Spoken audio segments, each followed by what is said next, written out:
if the person beside you does something spectacularly weird, you move from explored territory to unexplored territory as soon as you don't understand what they're doing. So it's not exactly spatial territory. It's more like temporospatial territory. It's time and space, because the same place can be a different place from one moment to the next. And that happens all the time when some event that you don't expect occurs in the place that you are.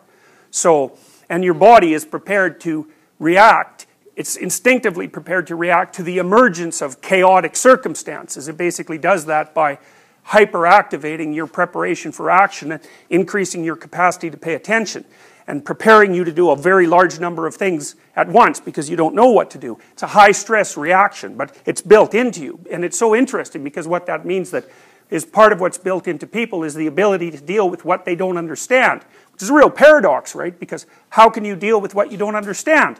You don't understand it. So, but the answer is, well, you ramp up your ability to react in a very large number of ways, and you do that by increasing your general level of arousal and your attention. And it's a good, that also increases the probability that you're going to be attentive to new information and pull it in and utilize it so that you can decide how to act rapidly. So, other things happen. For example, you know, some of you may have been in car accidents or events like that where you knew for a few seconds that the event was going to occur and time slowed down. It's quite a commonly reported phenomenon. I've experienced it a number of times actually, and it was actually experimentally tested.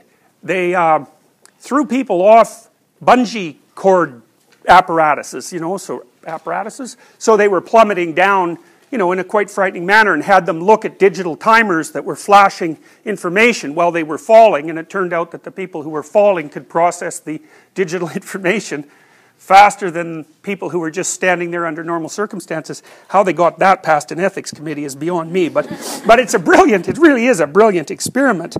For us, consciousness is associated with enlightenment and illumination and daytime and sunrise and the bright noon sky, and the unconscious is associated with the nighttime. And the reason for that partly too is that your unconscious is actually a lot more active at night. First of all, that's when you dream.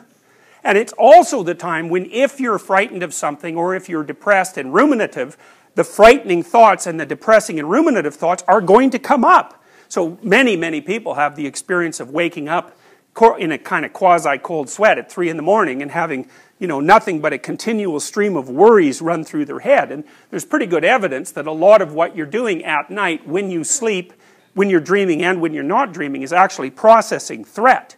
You know, but most of the time you're asleep for that. Sometimes you wake up during it and it's like, it's not something you really want to be conscious about, you know. It's hard on you, and it's very common among people who are depressed, you know. So if you want to diagnose someone for depression, one of the things you ask them is, well, is your sleep chopped up? You know, do you wake up multiple times at night? And when you wake up, what happens? And if they say, well, you know, I have worries running through my head and I can't stop them, that's rumination, because it's an automatic process, it's an unconscious process. Then you know that the balance between positive and negative emotion has shifted too far for that person. There's so much chaos and pain in their life, or their emotional systems have become dysregulated, that it's starting to pop up into consciousness and dominate it. So, now, the yin-yang symbol is interesting for a variety of other reasons too, because the Taoists believe that that symbol represents being. Now, being is not the same thing as objective reality. Being is what you experience as a conscious creature. That's being. And for the Taoists, being is made up of these two elements, order and chaos. And the reason for that is quite straightforward. The reason for that is wherever you go, and whenever you live, and whoever you are, each environment that you're in is composed of things you understand, and things that work the way you expect them to, and things you do not understand, and that can pull the rug out from you at any moment. And so you can say in some sense that these symbolic representations are representations of the most unchanging elements of being. So the most real things, because, you know, a typical modern person will look at this and think, well, those aren't real. It's like, they are real. In fact, they're hyper-real. Because one of the things that defines real is that it's permanent. And it is permanent. No matter where you go, there are things you know and things you don't know. And it doesn't matter who you are. It's permanent. So it's part of the existential landscape of human being. Now the other thing there's two other things that are quite cool about the yin-yang symbol, and one is that each of the black paisley has a little white dot in it, and the white paisley has a little black dot in it, and the reason for that is the Taoists also recognized quite well that chaos could turn to order at any moment, so a new order can arise out of a chaotic structure. That's a revolution in some sense. But by the same token, if you're in a place that's orderly and predictable, something can happen that casts you into a chaotic situation right away. So there's a dynamic, even though these two things oppose each other in some sense, there's a continual dynamic interplay between them. And then the final thing that's quite interesting about this symbol, and this is a mind-bogglingly brilliant idea, is that, because the Tao also means the way, and the way is the line between the two. And so what that indicates is, this is a brilliant idea, is that the optimal position for a human being isn't in chaos or in order, because if it's too much order, then it's totalitarian, and if it's too much chaos, then it's disgust and fear and emotional pain and depression.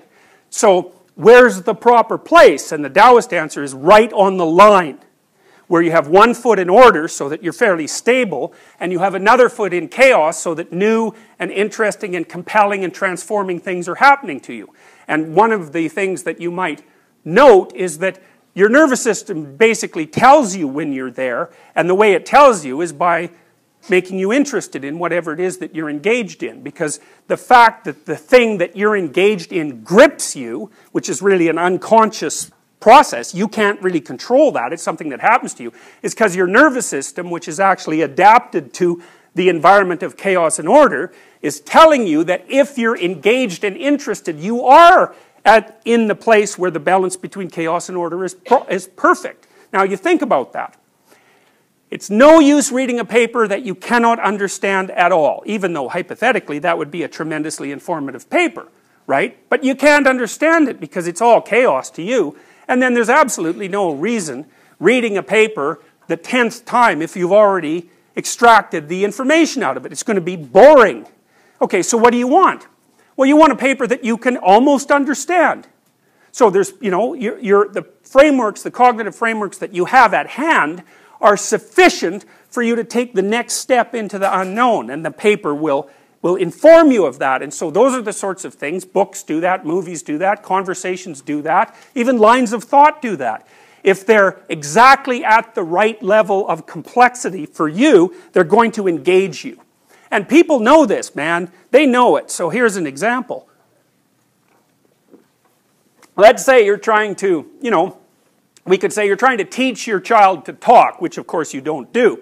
What you do to a child is talk to it. But it's very interesting because there have been studies of how parents talk to children. And what they do is always use language that's slightly more complex than the child can understand. And they do it automatically. It's part of our, in some sense, our innate knowledge structure about language. So you don't only use words that the child understands. Use words that they understand plus a few words and phrases and sentence constructions that they don't. And so that's sort of pulling them along. And a Russian psychologist named Vygotsky called that the zone of proximal development. And the zone of proximal development is that place, because it's a place in the environment where information flow into the psyche is maximized. And that has to be, so it has to be quasi-comprehensible. It's something I try to do in my lectures. I try to tell you things that you know and associate them with things that you don't know, so that you're not swamped, hopefully, by an excess of incomprehensible information, but you don't think, oh God, he's saying that again, I already know that, etc., etc. And anything that's dramatic in structure is doing that for you. It's keeping you on the edge of attention.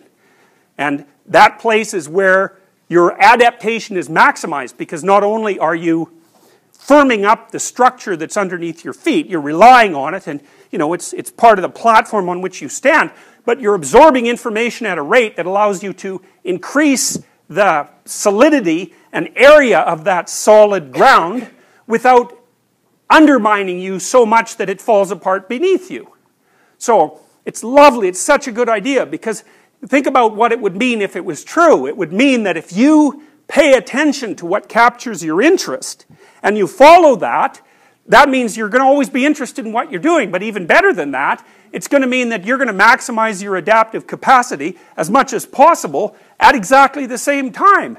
Man, that'd be a great deal if it actually happened to be true. Now, it's a bit complicated because what culture wants from you and what is intrinsically interesting to you, there's going to be a conflict there, right? Because culture wants you to do what a good cultural entity should do, which is to do what you're told to do. But you're not, you're not a robot. And so part of the existential problem that you have in life is trying to figure out some compromise between what you find personally engaging and that develops and supports you, and what the culture will provide resources to you for pursuing. And it's hard. There's no simple answer to it. But I would say that if you sacrifice your capacity to engage in meaningful activity to the security of a given position in a dominance hierarchy, then you turn into something that's like a soulless slave. And that's a really bad idea, because there's no way you can do that for any length of time without getting bored and resentful. And once you're bored and resentful, the move from that to dangerous is a very, very small step. So it's hard, and it isn't even necessarily the case that you're going to make the balance. You're going to be able to manage it. But if you don't, you're going to pay a massive price for it. So I would say, don't let people mess around with what you find compelling any more than is absolutely necessary. Because it's very dangerous to do that. It's very dangerous to do that. Just like it's dangerous not to find a position in a dominance hierarchy at all, because then you end up in a chaotic place. And my experience has been, you might wonder about this, it's like, what's the probability that someone can live a healthy life, healthy, productive, and stable life outside a dominance hierarchy, so without external structure?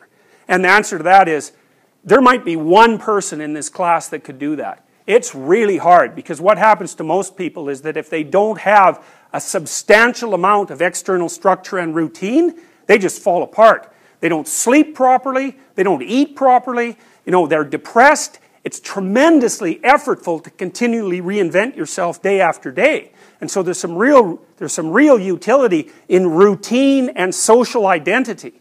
And Jung would say the part of you that has adapted to routine and social identity is the persona, and sort of the mask you wear in public. It might even be who you think you are. And he thought that people who were only persona were dangerous, because they were only thoughtless advocates of the system for which they stood. But he also believed that people who had no persona were in an equally terrible situation, because they're psychologically chaotic and they don't have a social structure around them to hem them in and continually remind them how to be sane and productive. So it's a matter of balance, There's horrors on both sides, and there's advantages on both sides, and the trick is to place yourself in a location where you're deriving maximal advantage from both. And you'll be able to tell if you do that, because if you are doing that, you're going to find your life engaging and meaningful enough, so the fact that it's also tragic and potentially composed at least partially of slavery is going to be acceptable. And that's the goal in some sense. It's hard to do that, but it's hard not to do it too. So you're screwed either way. So you might as well pick the path that's going to be of maximal utility to you.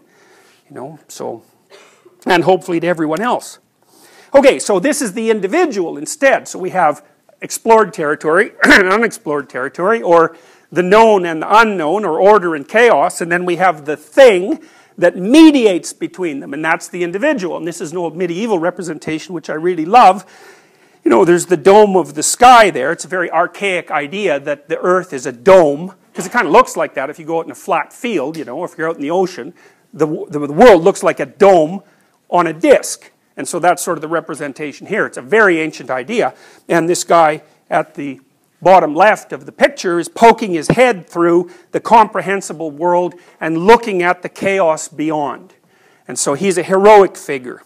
So the knower is the individual, is always the hero of a story, right? The protagonist of a story. Now it can be an anti-hero too, because just like the known has a negative element and a positive element, and the unknown has a negative element and a positive element, the individual has a negative element and a positive element.